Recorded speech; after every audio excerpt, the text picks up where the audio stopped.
kubadda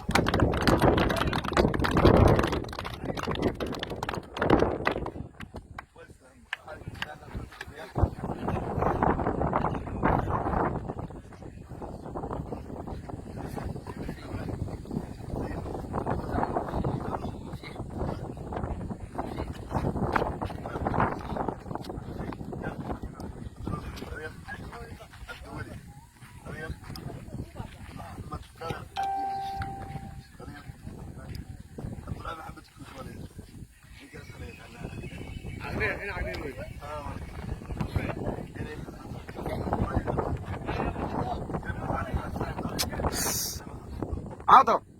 هذا معاه كودا انا ورياني ابا معيش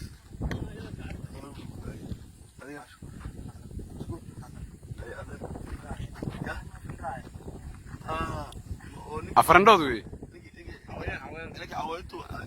habeenkii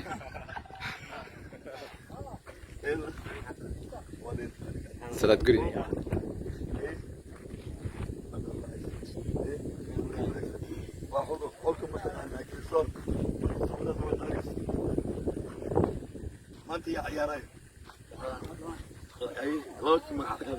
halkan iyo heega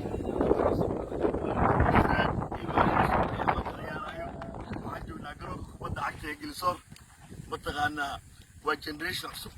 waxaa halkaan mataqaanaa ka bilaabi doonaa barnaamijkan in mataqaanaa xulku ay tababaro loo qaado oo ogtiin bir dhaweyto xulka kubadda cagta gurceela taga xamar waxay la tartameen 17 degmo ee gobolka banaadir waana ka soo adkaadeen iyaga waxaan rabaa inaad xigtaan mataqaanaa ugu dambeyn muqdisho oo aad la soo ciyaartaan degmooyinka marka hore cadaalad ballansanayna cadaalad u tegi doontiin ciidanku waa halkii usbaa markaas hadda maanta waaga cusub kasoo dhaweysiin